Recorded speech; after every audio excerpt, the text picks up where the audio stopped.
Let's continue now. Daffodils, it is page number 26. Written by William Wordsworth. I wandered lonely as a cloud. I refers to the poet here. So he is actually comparing himself to a lonely cloud. He's roaming around like a lonely cloud that floats on high over vales and hills. So he feels that he's like a lonely cloud, that cloud which actually floats over the hills and valleys. When all at once I saw a crowd. So he is imagining that when he was floating like a lonely cloud over the hills and the valleys, he at once saw what?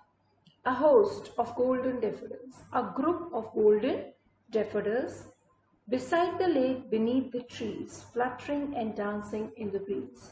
So these flowers, where they were beside the lake and they were beneath the trees, fluttering and dancing in the breeze. So these flowers, the movement was because of the breeze, and it seemed to him as if they were dancing.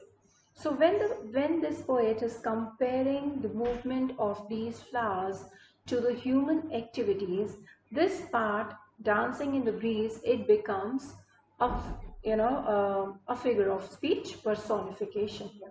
So personification means when a non-living thing is, or maybe any other thing is compared to humans.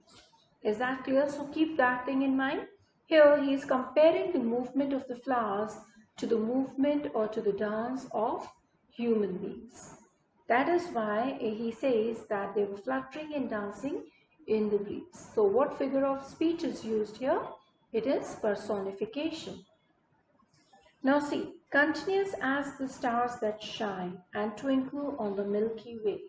Now he's comparing them with the stars in the Milky Way. Now this comparison here, he's trying to say that they were unlimited, right? They were unlimited in number. See, they've given it in the next line.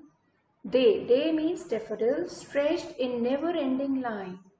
So it seemed for him that the flowers, they were in never-ending line. He cannot even count them. So what he has done, this poet, he has used another figure of speech here, or another literary device here, that is hyperbole. Right? You can always write it down, hyperbole. So here it means that he is exaggerating things.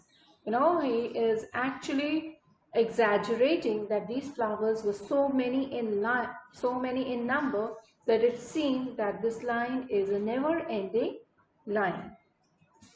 Along the margin of a bay, 10,000 saw I at a glance. Again, it's a hyperbole. He says they were spread along the margin of the bay, right? They were next to the lake. And for him, the moment he looked at them, he felt as if he had seen 10,000 in a single glance, which is again next to impossible, tossing their heads in sprightly dance. And these flowers, they were tossing their heads, they were moving in an sprightly, energetic dance. Let's move to the third stanza. The waves beside them danced, but they outdid the sparkling waves in glee. So he says here, when these flowers were dancing, they were shining, there were the waves beside them, and even they were moving because of the wind. However, these flowers, in comparison to the waves, were outstanding in shine, right? Not in the movement, we're talking about the shine. A poet could not but be gay. Means when a poet like him who loves nature, when he is in such a great company, when he is in a company where he could actually enjoy nature, he is happy. Here gay means being happy. In such a jocund company. So he is happy in such a jocund means jolly company. I gazed and gazed, but little thought what wealth the show to me had brought. I gazed. Gazed means you keep on staring at something. So he says here, I kept on staring those little flowers, those beautiful golden flowers, and I just had little thought means I didn't even really thought about what kind of the wealth, what kind of thing that I've gained by staring at those flowers. For oft, oft here means, see the next page, oft means often. For oft, when on my couch I lie. So whenever he lie on his couch, in vacant or in pensive mood, whenever his mind is empty, vacant means empty, or he is in a sad mood. Pensive means sad mood. They flash upon that inward eye. So these flowers, they flash.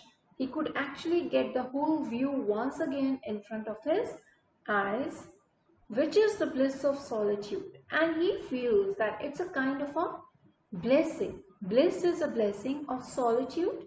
Solitude means being lonely. So whenever he is alone, he lies on his couch, he closes his eyes, and he can actually see the golden daffodils dancing in front of him. And then my heart with pleasure fills and dances with daffodils. And finally, what happens here is his heart, it actually fills with a pleasure. What kind of a pleasure? Pleasure of the dancing daffodils.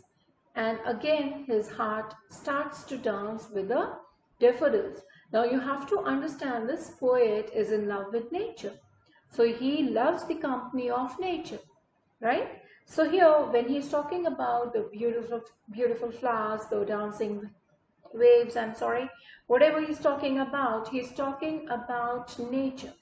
So whenever he's sad, whenever he's in an empty mood, whenever he's feeling low, we can say whenever he's feeling low, what he actually likes doing is he lies on the couch, he imagines the beautiful flowers, and his heart actually fills with pleasure, right? So this is this whole poem. Please make sure that you do understand the literary devices that the poet has used to express himself, right? So whenever a poet is using a different kind of words, different kind of sentences to express his feelings, we actually call them as literary devices and or figure of speeches. So here he has actually used, three figure of speeches here. Simile, where he is comparing himself as a cloud. I wandered lonely as a cloud. So as a cloud, here he is talking about the literary device simile. Then he says here, the flowers, they were dancing in the breeze. So he is comparing them to the human form, personification. And the third figure of speech used here is hyperbole, that is, that they were stretched in never-ending line. So it seemed to him as if these flowers, they were in a never-ending line. Now just do one thing, whenever you get time, read it again, read the introduction of the poem, so that you understand that the poet, he was out with his sister enjoying the beautiful nature.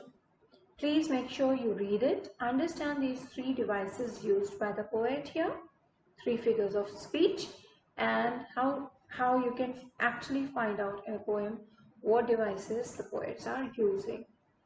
Okay, we've completed this chapter with the question and answers. I'll do one thing, I'll make another video on your question and answers. Right, thank you.